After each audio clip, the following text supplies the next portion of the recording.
Kang surprises Ji-hyun with an impulsive hug, driven by his desire to comfort her and frustration at his inability to do more. Ji-hyun, startled, pushes him away and demands an explanation. Kang playfully claims he was sleepwalking and doesn't remember hugging her, which Ji-hyun doesn't buy. He then explains it was a comfort hug, citing his time in the US as justification, joking that hugs are commonplace there and she wouldn't understand since she hasn't lived in America. Ji-hyun remains suspicious, so Kang reminds her of her earlier claim about being an orphan with no one to rely on. This makes Ji-hyun inwardly pout, assuming Kang is smitten with Ji-hyun. She scolds him, saying a man with a girlfriend shouldn't hug other women. Kang clarifies that he never said he had a girlfriend, only that there was a woman he liked. When Ji-hyun brings up the bouquet of roses he gave Ji-hyun, Kang claims it was just to lift her spirits. Ji-hyun exclaims, "But you just hugged Emmy to give me energy," failing to connect the dots that Kang's feelings might be directed at her. Meanwhile, Minho's lackey, watching from a distance, snaps a photo of the hug, gathering evidence to report back to his boss. The scene blends humor, misunderstanding, and growing tension as Kang's feelings for Ji-hyun become more apparent even as she remains oblivious. The not quite a couple returns to heaven where Kang orders a full meal for the two of them. To keep up appearances, he pretends the food is all for himself, but he only takes a bite of each dish, leaving the rest untouched. He uses this as an excuse to get Ji-hyun to eat, saying it would be a waste otherwise. Reluctantly, she starts eating. Kang, still subtly trying to motivate her, asks, "Why are you eating right now?" Ji-hyun replies, "Because you told me to." Kang shakes his head and corrects her, "No, it's because we eat to live. To live. Levianji is more important than anything." His words carry a deeper meaning, subtly encouraging her to find strength and purpose, even as he masks his concern with his usual playful demeanor. Kang's cryptic advice about living and the importance of life leaves Ji-hyun confused. She understands his words, but can't grasp their deeper meaning. Kang elaborates that love, revenge, and even eating lose their significance after death, but he quickly backtracks to avoid raising her suspicions, reminding her that she had mentioned having limited time to live. Later, Kang discusses Ji-hyun's situation with Manager Oh, focusing on how she hid her seal on her wedding day and his investigation into the Hamido project. While Manager Oh thinks Kang should prioritize saving Ji-hyun, Kang worries about mishandling her secret and decides the immediate priority is ensuring her father undergoes surgery. Manager Oh's wife suggests that true feelings can be seen through one's gaze, as the eyes reflect the soul, which Kang finds insightful. Meanwhile, the scheduler finally gets a moment to himself, basking in the sunlight while listening to music, only to be interrupted by Ji-hyun, who fears Kang has discovered her secret. The scheduler reassures her that her secret is unlikely to be believed and that as long as she doesn't reveal it herself, she's safe, though others can figure it out on their own. He also reveals that even if Ji-hyun survives her 49 days, she won't remember this period as it would disrupt the balance of the world. The scene ties together the characters' growing awareness and the delicate balance of secrets and truths. Terrified that she might forget everything she's learned, Ji-hyun realizes she must deal with Minho before the 49 days are up. Otherwise, she might revert to her old trusting self and still end up marrying him. The scheduler offers a cryptic response, "You might, or you might not." Adding to her worries is Minho's sudden shift, from chasing her to completely losing interest. Determined to uncover the reason, she decides she needs to crack his safe code as soon as possible. Meanwhile, Injun grows suspicious after hearing about Ji-hyun's so-called new friend Jung-un, who has been questioning Ji-hyun's friends. When she confirms that neither she nor Seo has been contacted, she starts digging for more information. Ji-hyun panics upon hearing that the restaurant's plants have been repotted, fearing for the safety of her hidden seal. When she checks in with Kang, she sneaks a look at his plant and asks if he repotted them all.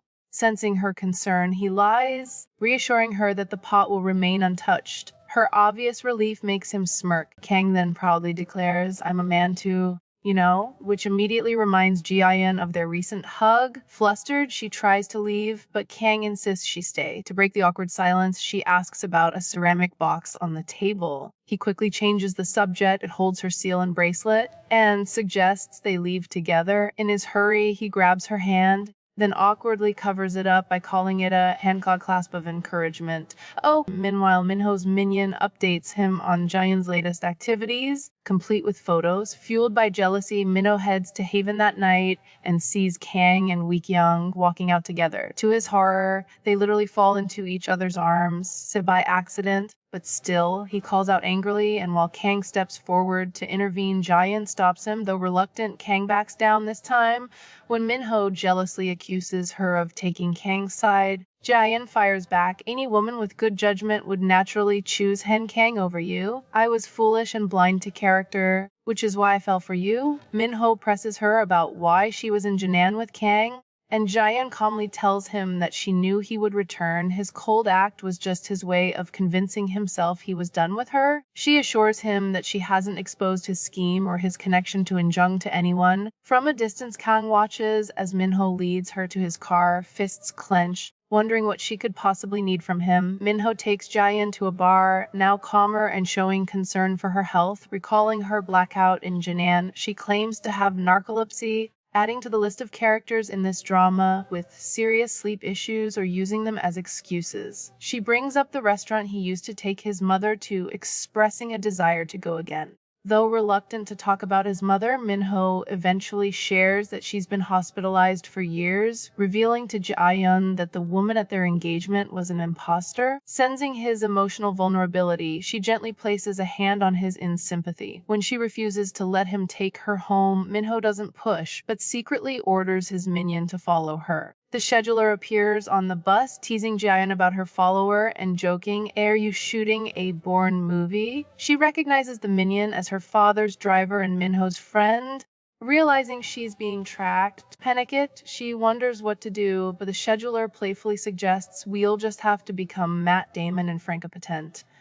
His brilliant escape plan. Running really fast off the bus. Not exactly high-tech, but his excitement is priceless. The minion gives chase on foot, but loses them. The scheduler celebrates, though the guy couldn't see him anyway, proving he just enjoys the thrill. He then calls out Ji-hyun for neglecting her Three Tiers project, pointing out that she's more focused on exposing Minho. Ji-hyun counters that searching for cheers won't change whether she was truly loved in life. She also questions if the 49 days are just a gift for souls who died too soon. Her words seem to hit a nerve. Scheduler squirms, unable as or unwilling to answer. Declaring the topic crossing the line, he warns her once more, don't disrupt Yi-kyung's life any further. Minho comes home drunk to find In-jung waiting for him, anxious about this mysterious Jung-un. She's convinced Jung-un is behind the missing seal, and after learning she was also in Jinan, suspects she's been tracking them. Minho, however, isn't too concerned and casually suggests that if In-jung is so worried, she could go abroad for a while.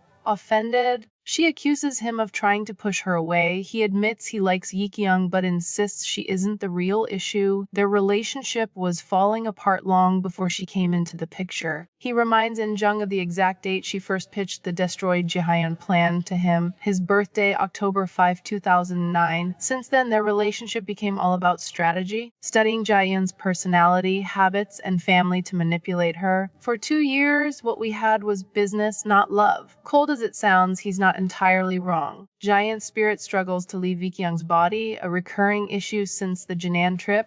Yi-kyung, back in control, meets with Dr. Na, who mentions her day off, making her realize her dream was real. The scheduler appears, regretting his accidental reveal to Dr. No and fearing a penalty. Yi-kyung undergoes more hypnosis, reliving a painful memory of Yusu breaking up with her, saying people change, which deeply upset her. The flashback reveals Yi-kyung working at the hotel around the time of Yusu's death. His breakup line, "People always change," which was defensive then, becomes derisive when he's the scheduler. During hypnosis, Yi-kyung's memories merge with Ji-hyun's, showing Minho and In-jung together at the hotel. Yi-kyung recognizes herself in the memory but feels disconnected from it, flashing to other scenes of Ji-hyun in her body and even seeing Ji-hyun's spirit. Duffert knows explanation for Yi-kyung's merged memories as past lives, which the recap finds absurd. It questions why a medical professional wouldn't offer simpler explanations like dreams are illogical or consider other psychological possibilities. Yi-kyung insists it's not a past life and describes a strange feeling of wanting to discuss it but being unable to. Upon returning home, Yi-kyung and Ji-hyun's spirits briefly touch and both feel it. In-jung obtains Jung-eun's phone number, noticing a familiar pattern. To test her suspicion, she takes Ji-hyun's mother to lunch at Heaven Restaurant, claiming it was Ji-hyun's wish.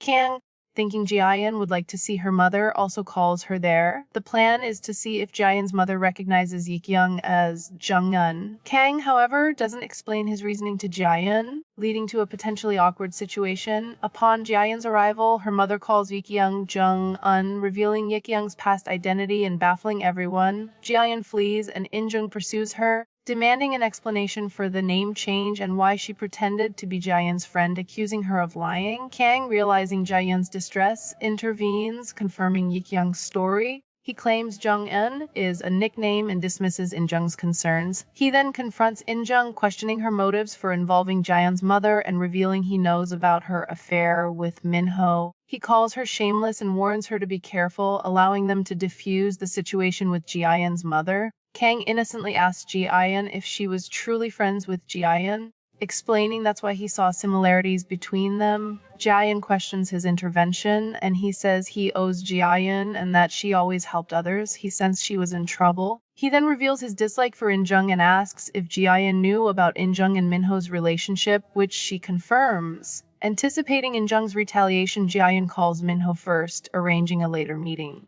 When In-jung calls immediately after, he ignores her. After lunch, Kang drives Ji-hyun's mother back to the hospital and speaks with her father, who, while still gruff, seems to have softened his stance towards Kang.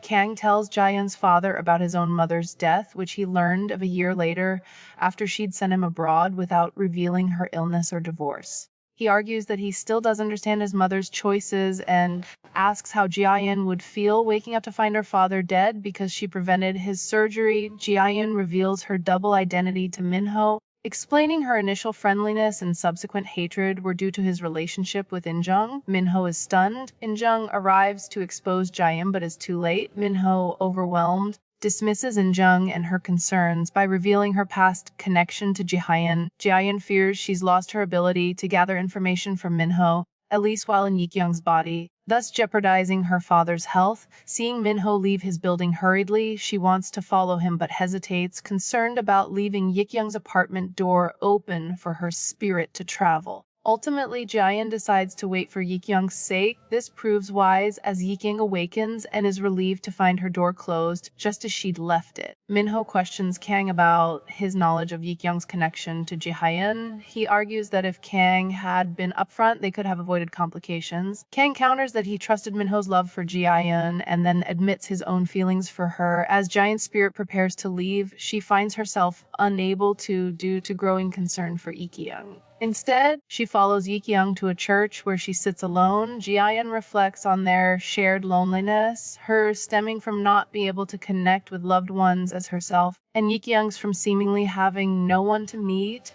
Ji-hyun leans in to touch Ji-hyun's hair and Ji-hyun reacts as if she feels her presence. Ji-hyun's spirit follows Min-ho to his apartment, hoping to access his safe, but her lack of a physical body makes this impossible. She's forced to wait for him to open it himself, which doesn't happen. She remains there for days, until her remaining time is down to 16 days. When Ji-hyun returns home from Min-ho's apartment, Ji-hyun seems to hear her greeting. Both women then brood separately Ji-hyun over her situation, and Ji-hyun feeling haunted specifically by Yoo-soo. Ji-hyun breaks down, crying out to Yoo-soo. Ji-hyun is moved to tears by Ji-hyun's pain. When Ji-hyun next inhabits Ji-hyun's body, she searches for Ji-hyun's college yearbook, hoping to reconnect her with friends. She then sees Yoo-soo's picture next to Ji-hyun's and realizes he looks familiar. Ji-hyun, ignoring the scheduler's warning, finds him at his studio and excitedly shows him Ji-hyun's yearbook. When he sees the picture next to Ji-hyun's, his eyes widen in shock and he exclaims, "But that's me."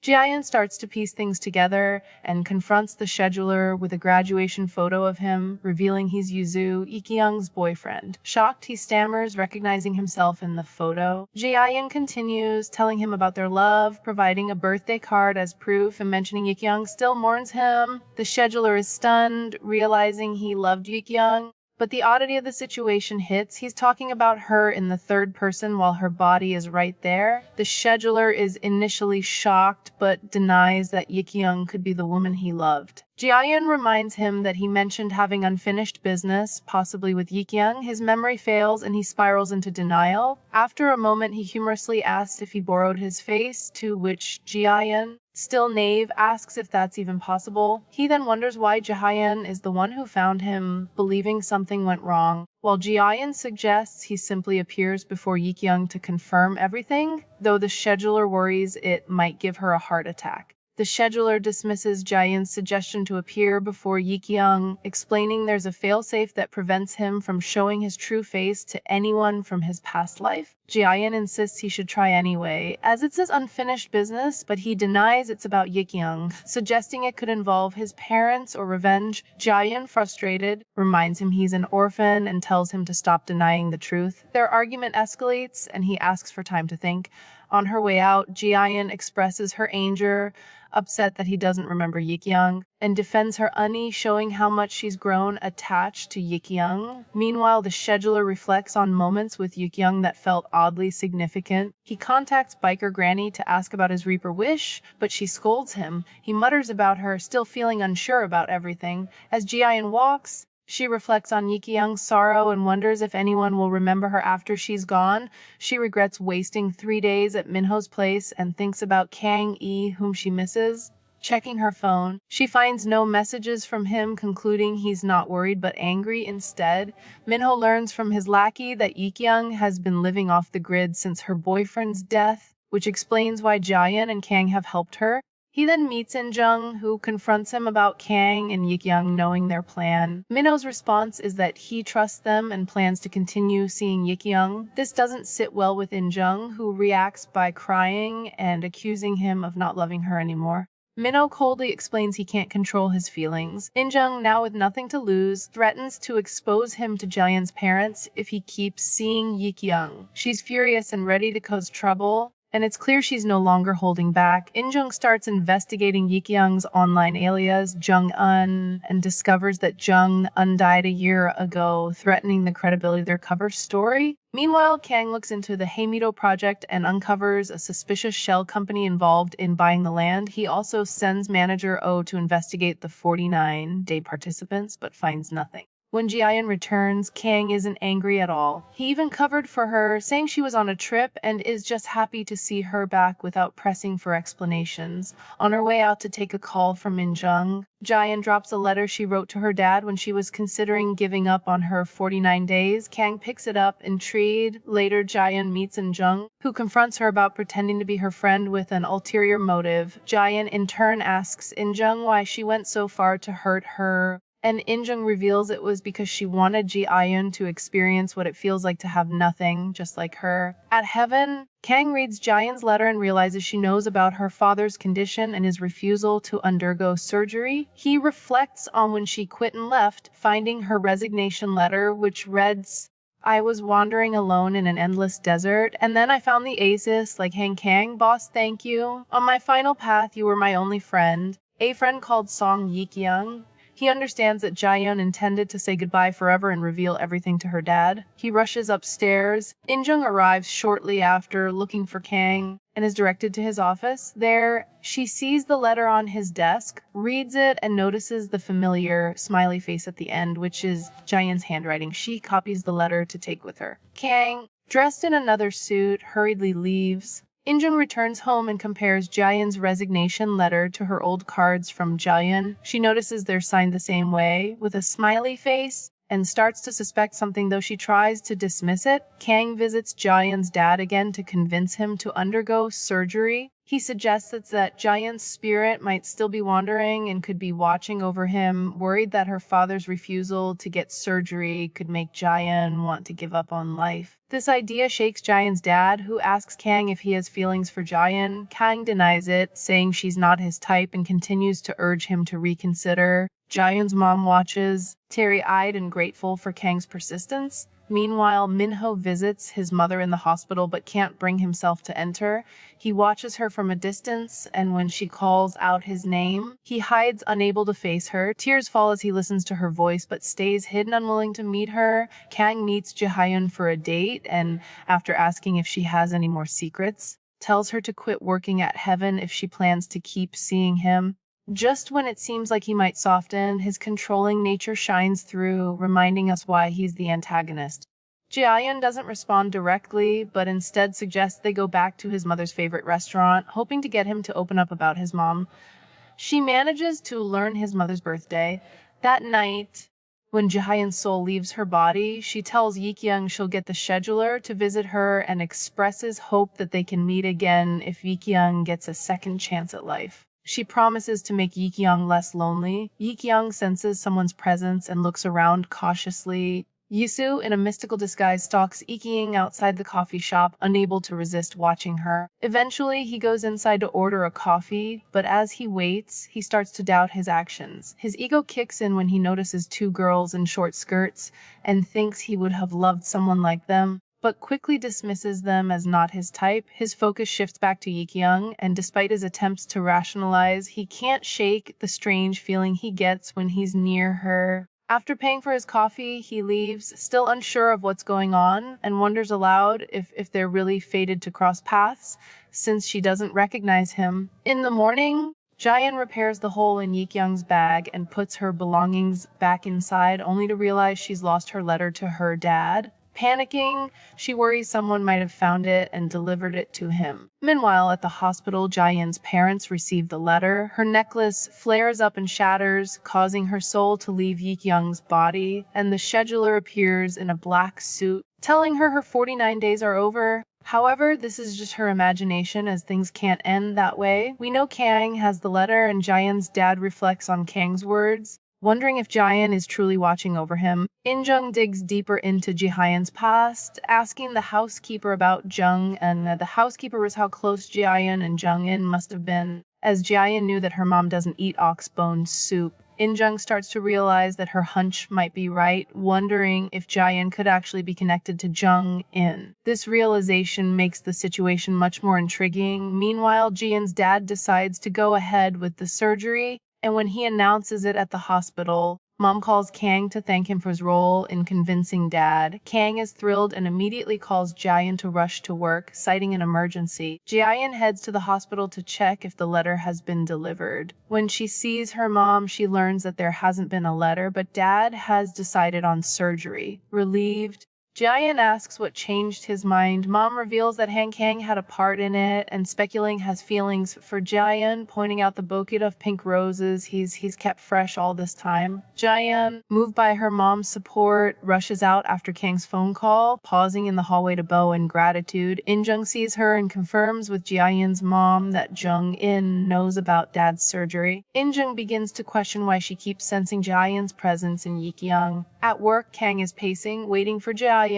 He tells her to change, and she heads to the locker room, amusingly labeled rocker room. Kang, in his rocker leather jacket, waits until she leaves to sneak in and place the letter in her purse. Ji-hyun, realizing she's forgotten her phone, comes back, sees him, and hides to check her purse, where she finds the letter. Panicking, she runs off and meets the scheduler in the park. She frantically tells him that Kang has read the letter and knows, but the scheduler, clearly drained from his earlier encounter with Yi-kyung, is not in the mood to deal with her. The scheduler half-heartedly tells Ji-hyun that her necklace is still intact, meaning Kang must have figured out the truth before finding the letter. He explains that it's not uncommon for humans to discover things like this about 11% of the time. He warns her not to discuss her afterlife with Kang, and she agrees for now. Ji-hyun then asks about Yi-kyung, but the scheduler doesn't remember anything and blames her for bringing up all these confusing feelings. Ji-hyun thought Reapers didn't have human feelings, but the scheduler explains that as his term nears its end, he starts to regain them. Frustrated, Ji-hyun urges him to hurry up and remember her, but he disappears in exasperation.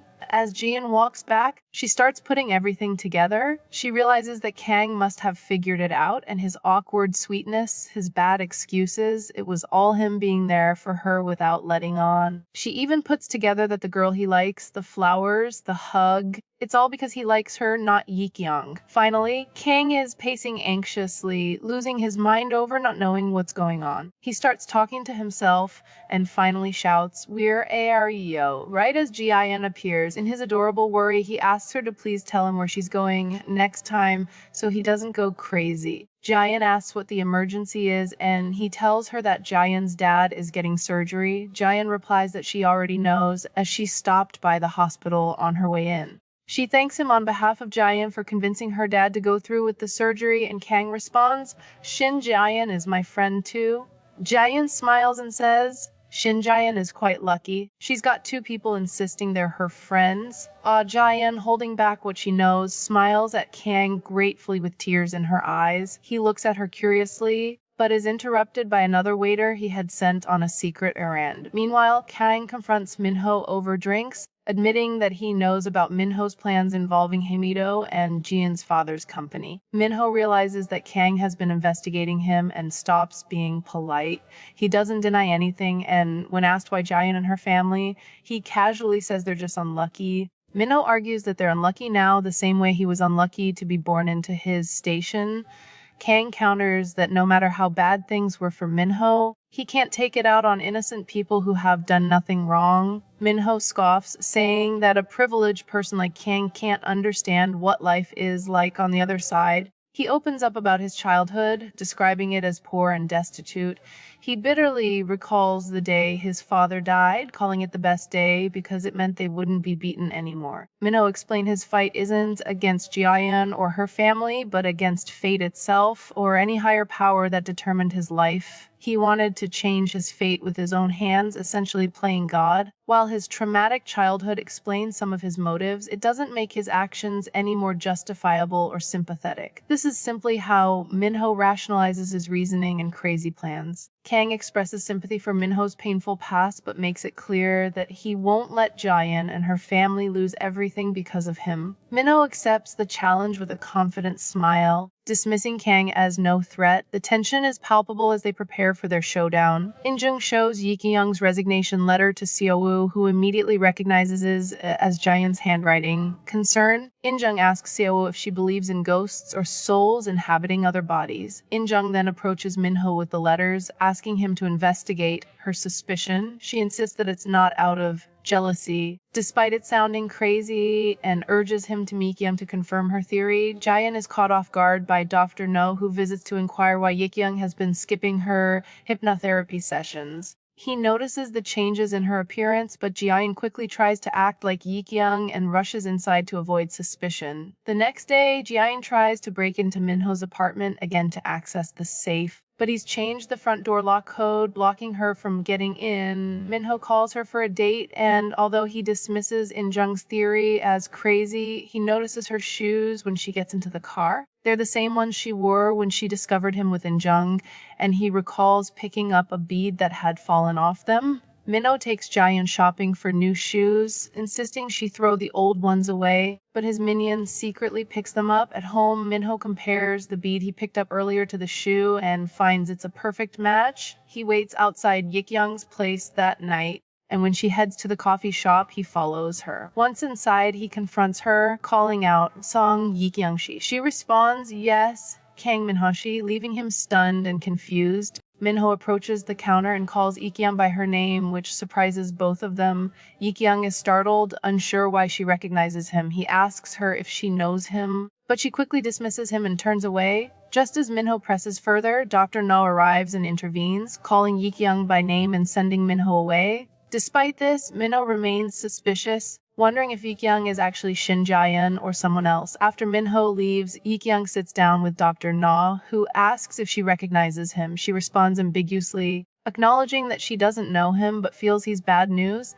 Dr. Na then suggests she might have multiple personality disorder due to trauma, which is a logical conclusion, though still not accurate. The scene highlights how quickly people in the show jump to supernatural conclusions. While Doggerno is the only one to consider a psychological explanation first, Ji-hyun opens up to Dr. No, explaining that the feeling of another person living with her isn't a ghost or a made-up personality, but someone who truly cares for her. She shares her painful backstory of being abandoned at an orphanage at age 5, where Yusu, a fellow orphan, gave her a name and comforted her. She reveals that Yusu, who was like a sibling and friend to her, later abandoned her. As she speaks, the scheduler silently listens nearby, hinting at his connection to her story. The scheduler, surprised by Ji-hyun's confession, quietly listens as she explains her pain of being abandoned first by her mother, then by Yusu, whom she had relied on for comfort. Her trust in others was shattered. The scheduler, struggling with human emotions, wipes away a tear. Dr. No suggests Ji-hyun consider moving, but she insists she feels the sincerity of Ji-hyun's spirit.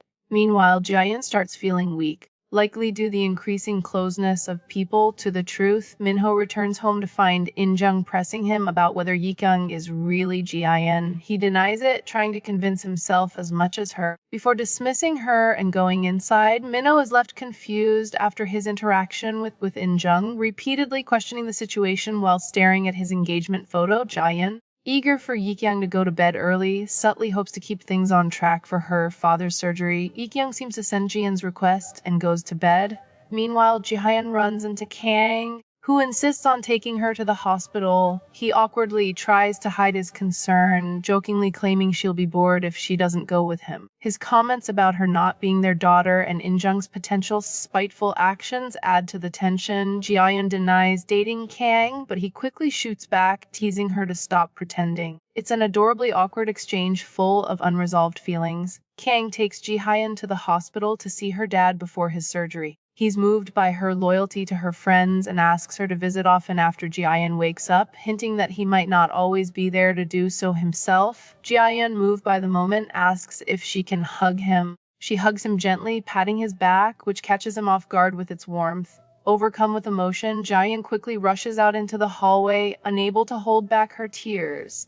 Kang, trying to comfort her, urges her to stop crying and reassures her that he'll watch over her dad's surgery. Minho arrives just as Ji-hyun is crying and Kang is comforting her. His jealousy flares up and he confronts Kang, asking why he's there with this woman. This sparks Kang's jealousy, leading to a tense standoff between the two. They begin arguing over who should be there with Ji-hyun, sensing the tension. Ji-hyun steps in and places her hand on Minho's arm, trying to calm the situation. Ji-hyun asks to go with Minho, and he wraps his arm around her to assert his claim, leaving Kang frustrated and tense, wondering how long she will keep up the act. As Ji-hyun and Minho leave, Kang quietly struggles with his feelings. Meanwhile, Ji-hyun arrives at Heaven and finds manager Oh in the midst of an argument with his wife, who is upset about his secretive behavior and conversations with Kang on the anniversary of Kang's mother's death. He is busy preparing things despite her while asking not to observe the day. Ji-hyun reflects on how Kang is watching over her father instead. Meanwhile, Kang and Minho gear up for battle. Kang meets with a friend to investigate the Haemido project, suspecting money is being siphoned into a separate account. At the same time, Minho meets with the waiter from Kang's restaurant, offering him money for school and a job in exchange for his loyalty and proof. At the hospital, comments on how well In-jung is playing her part, and when she asks why he hasn't told Ji-hyun's parents about her and Minho, he brushes it off, saying they have enough to deal with. Meanwhile, Ji-hyun runs into a strange man who notices her tear necklace, revealing that he has one too, except his is empty. He's down to his last day and curious about how she got a tear. He warns her that as her 49 days wind down, it will get harder to switch in and out of Ji-hyun's body, and she'll start feeling weaker. The man wonders if he'll have time to see his family before his 49 days end, and Ji-hyun, ever the soft-hearted person, gives him money to wash up before visiting them. He thanks her, remarking how cruel the 49 days are, especially with regret hanging over him. In-jung, observing from afar, tries to bribe the man for info on Ji-hyun but gets nothing. Meanwhile, Ji-hyun's dad has made it through surgery but needs to wake up for everyone to feel reassured. Kang shares the news with Ji-hyun and suggests they go back to keep watch, but Ji-hyun feels they should first pay their respects to his mother. Kang sets up a memorial for his mother with wine by her piano. following her wishes in a non-traditional way, though still offering alcohol as is customary. He shares that his mother never left behind a single picture, just the piano she used to play after drinking wine. He opens up about their past, how his father would travel to the States for work, and his mother opened a wine bar, which Kang despised, thinking she was selling herself and divorcing his dad for another man. He admits he never considered that she might have been lonely, and when she moved them to Jinan one day, asking him to stay by her side, he rebelled and never treated her well. Kang tearfully reveals that his dying of cancer and he never knew. He regrets that her last memory of him must have been filled with sorrow. Ji-hyun comforts him, placing her hand on his and assuring him that if she left behind the piano, it meant she left him everything important to her. He smiles faintly at her, even laughing at her grumbling stomach. Meanwhile, Minho watches them from outside, clearly upset. The scene flashes back to when Minho followed Dr. Null, who had revealed Yikyung's claim of being possessed by a spirit, which Minho learns, much to his frustration. In-jung observes Minho watching Kang and Ji-hyun with jealousy. Meanwhile, Kang prepares pasta for Ji-hyun, and during dinner, she asks about his comment that he owed Shun Ji-hyun. Kang playfully suggests she should know since she's Ji-hyun's friend, but Ji-hyun doesn't realize it. He explains that he had planned to run away to America but ended up staying in Jinan after injuring his ankle due to Ji-hyun. He shares a touching memory of his mother making him birthday soup, which he initially threw a tantrum over. He now feels grateful for it, as it became a precious moment before her death. Ji-hyun is surprised by Kang's unexpected reaction and his admission of regret for never apologizing before leaving Jinan. He hands her a bracelet, asking her to give it to Shen Ji-hyun, which she accepts with a mix of emotions. As she looks at the bracelet, she recalls a memory of a tantrum Kang threw over birthday soup, a moment where his mother had given her the bracelet, intending it for Kang's future girlfriend. Ji-hyun, not realizing the depth of Kang's feelings, insists they're not close, though his mother had seen her as more than just a friend. The scene highlights the growing tension and unspoken feelings between Kang and Ji-hyun. The bracelet that Kang has cherished for years, which he thought was a memento from his mother, turns out to have originally belonged to Ji-hyun and was given to her by his mother as a gesture of warmth and gratitude. It's a sweet, sentimental moment. Meanwhile, In-jung confronts Minho about his denial of Yikyung being Ji-hyun, accusing him of letting his feelings cloud his judgment. Kang, still uncertain, follows Yikyung to work but sees nothing unusual. At the hospital, Ji-hyun calls to her father, and in a heartfelt moment, he hears her voice, wakes up, and they share a tearful reunion. It's an emotional, touching moment between father and daughter. Ji-hyun walks home after the buses stop running, and the scheduler, showing a soft side, offers her a ride on his bike. He even helps her change into a more suitable outfit for the ride. As they ride, they discuss the afterlife and fate. The scheduler explains that one's fate is determined by their actions in past lives, which influences their current and future lives. Ji-hyun expresses her wish for him to have a happy next life, but the scheduler responds with pessimism, hinting at his past mistakes and revealing that someone told him he must have been a bad person in a past life. At home, Ji-hyun thanks Yikyung for her help and shares the good news about her father's recovery. Feeling relieved since Kang knows everything, she plans to spend her remaining days doing something nice for Yikyung to avoid living with regrets. Meanwhile, Seo-woo returns from the hospital in a good mood, only to see an incoming call from Minho on In-jung's phone. In-jung's guilty reaction raises Seo-woo's suspicions, and she finally pieces everything together. She confronts In-jung, angrily questioning how she could betray someone who's done so much for her. Kang receives the news that his dad has woken up and rushes to tell Ji-hyun. However, Ji-hyun beats him to it. Arriving at his door with a tray of food and already knowing the good news, she starts using informal speech with him, teasing him to adapt to cultural standards since Yikyung is a year older. She serves him sugared toast and strawberry milk, which he scoffs at, thinking it's for a kid only to remember it's exactly what he used to like. Surprised, he wonders if Ji-hyun ever met his mother, and she nervous hesitates before vaguely saying she might have mentioned something like that. Ji-hyun, playfully calling herself Nuna, teases Kang, telling him to ask her to make his favorite dish again if he likes it. Min-ho, meanwhile, makes a mysterious phone call, signaling that it's time to start something. Ji-hyun visits the hotel where Yi-kyung used to work and asks her coworker about Yi-kyung's past. She learns that Yi-kyung was always with Yusu, who later left to pursue a singing career, and after they broke up, he died, leading Yi-kyung to collapse and never return. The coworker gives Ji-hyun the contents of Yi-kyung's locker. On her way home, Ji-hyun reflects on Yi-kyung's life and the sudden halt it took. She receives a call from In-jung, and the scheduler's usual voice alert seemed less energetic than before. In-jung meets Ji-hyun with a bruised face, admitting that Seo found out the truth. She recounts how grateful she once was for Ji-hyun's selflessness, but over time it made her feel pathetic, as Ji-hyun was always giving but never understood what she took for granted. In-jung resented Ji-hyun's privileged life, wondering if Ji-hyun would have anything without it. In-jung drops a shocking revelation. It was her idea to have Min-ho bring Ji-hyun down to her level. Wanting everything Ji-hyun had, the company, the fiancé, Ji-hyun is stunned, and before In-jung leaves, she tells her that her love for In-jung was sincere. In-jung responds in kind, saying she sincerely loved Ji-hyun too. Outside, In-jung observes Ji-hyun weak-young crying, confirming her suspicions. Ji-hyun cries outside for a while, still confused. She opens Yi-kyung's box of belongings and finds cute pictures of Yi-kyung with Yusu. However, she soon discovers more pictures of Yusu with another girl, which infuriates her. Determined to defend Yi-kyung, she storms over to the studio to confront Yusu. She shows him the pictures and accuses him of being at fault. Yusu defends himself, insisting it's not what it seems. Ji-hyun, speaking from personal experience, challenges him, questioning if betrayal is just a common trait among people.